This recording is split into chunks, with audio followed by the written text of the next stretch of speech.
Union Cabinet decides to revise norms for FDI in multi-brand retail while the limit for investment in back-end infrastructure would be capped at $5 crore.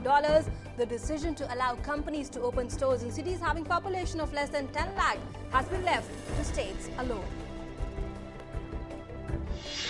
The Cabinet also gives its nod to amend the Right to Information Act to keep political parties out of its ambit by declaring that they are not public authorities. The Cabinet decision came nearly 2 months after the Central Information Commission's order of bringing 6 national political parties under the RTI Act. Government convenes an all-party meeting ahead of the monsoon session of Parliament beginning 5th August to reach out to opposition and other parties for wider support on crucial bills, including the one substituting the ordinance on the food security.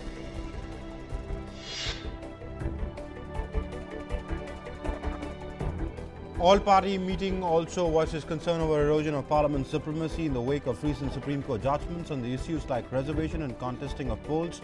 Political parties are though united against the Apex Court for its 2 recent judgments to insulate politics from criminals. In Andhra Pradesh, protests continue in non-Telangana regions of the state for the 2nd consecutive day. 3 ministers, 9 MLAs and 4 MLCs from the Rayalaseema and coastal Andhra regions resigned from their post protesting bifurcation of the state. The issue of suspension of SDM of Gautam Budh Nagar in Uttar Pradesh, Durga Shakti Nagpal, is growing increasingly contentious.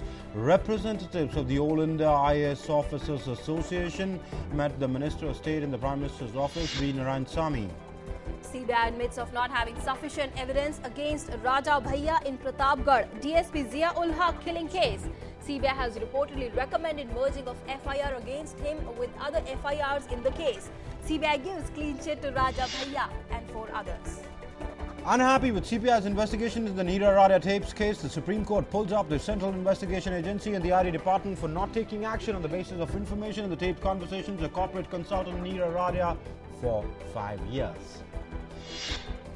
BJP and RSS coordination committee met in the national capital yesterday. No political issue was discussed during the meeting that went up to over 6 hours. Later, the BJP President Rajnath Singh said economic, social and security issues were taken up. The government yesterday decided to cancel the entire Kailash Mansarovar Yatra of this year. The decision taken in the interest of safety and security of pilgrims who would have to traverse through Uttarakhand devastated by a massive cloudburst in early June. Pakistan's Prime Minister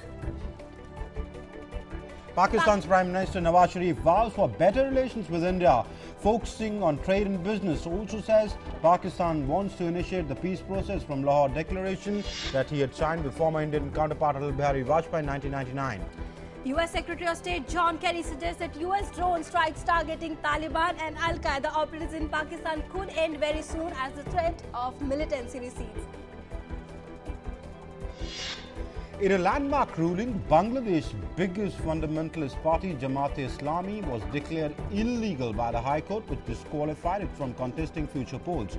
Bangladesh High Court was hearing a high-profile case.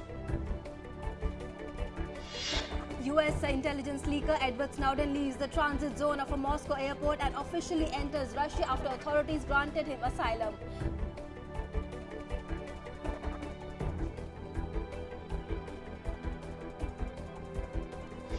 And terming Moscow's decision as a setback to US-Russia relations, top American senators demanded that Snowden should be returned to America. White House Press Secretary Jay Carney says that the United States is extremely disappointed with the move.